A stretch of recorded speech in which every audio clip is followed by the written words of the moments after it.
Welcome to the weekly dose of self-care, presented by your neighborhood pharmacist. Today, we're going to talk about what happens when you get a wound, how to clean it, and then how to prevent an infection. In order for things to heal properly, it is very important to clean the wound properly. Here are some wrong ones that you should not use.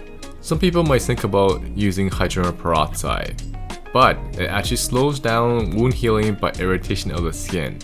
There are also other people who use isopropyl alcohol, but this ends up drying the skin, but we need our skin to be slightly moist in order for wound healing to be better as well as less chances of scarring. There are also some people who use betadine, but this actually may also slows down wound healing as well, even though it has good disinfectant properties. The best thing to do is actually just use warm water and soap to clean the area, or you can buy saline if you want.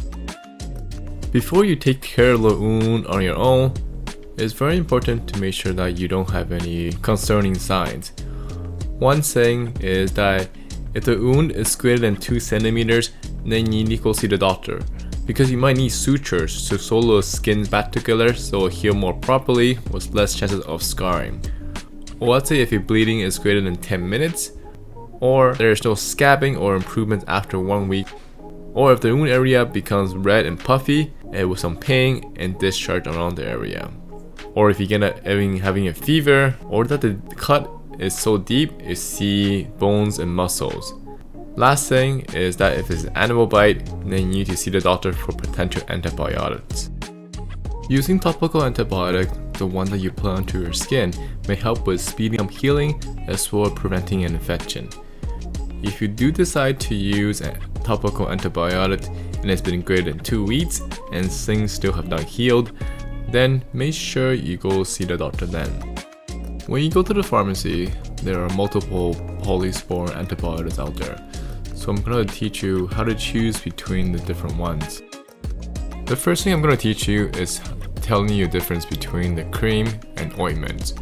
So creams generally feel better on the skin when you apply it, and also very easy to remove, such as used by water and soap.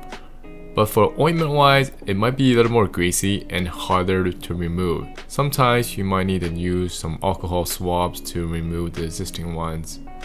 But the benefit of using ointments is that it generally keeps the area more moist than the creams. By having the area moist, there's less chances of scarring. We're going to start off with talking about creams first. So you can see it from the bottom right corner, it just says cream. So the ones that are polysporin creams are the blue one, the red one, as well as the green one. All of these have 2 antibiotics, but the red one here has something for helping with pain. So this might be helpful when the wound is on a joint where you have to move it every day and that causes some pain.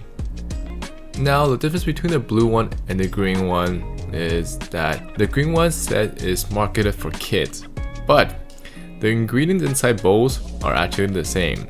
So if you happen to have the blue one, you can use it for kids, or if you have the green one for kids, then you can just use it for adults. In terms of ointments, there are 3 different kinds, and again you can look at the bottom right corner to see if it's an ointment or not. But these are the black one, the green one, as well as the violet one. So the green one has 2 antibiotics, but the rest has 3 antibiotics. The one thing that's more special about the green one is that it also has vitamin E, which supposedly can promote wound healing. Now in terms of the difference between the black one and then as well as the violet one, is that the black one has a numbing agent to help with pain as well.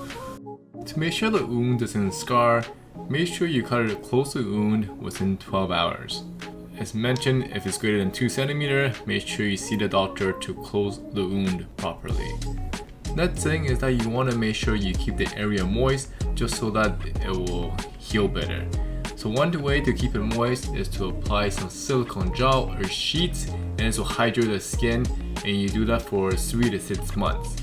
And the other thing is that after the wound heals, make sure you use sunscreen for 6 months to avoid any changes in color for the skin. If you have any feedback or comment about the channel, please comment below. Otherwise, please like and subscribe and turn on notifications. And I'll see you next Saturday at 8 p.m. Bye!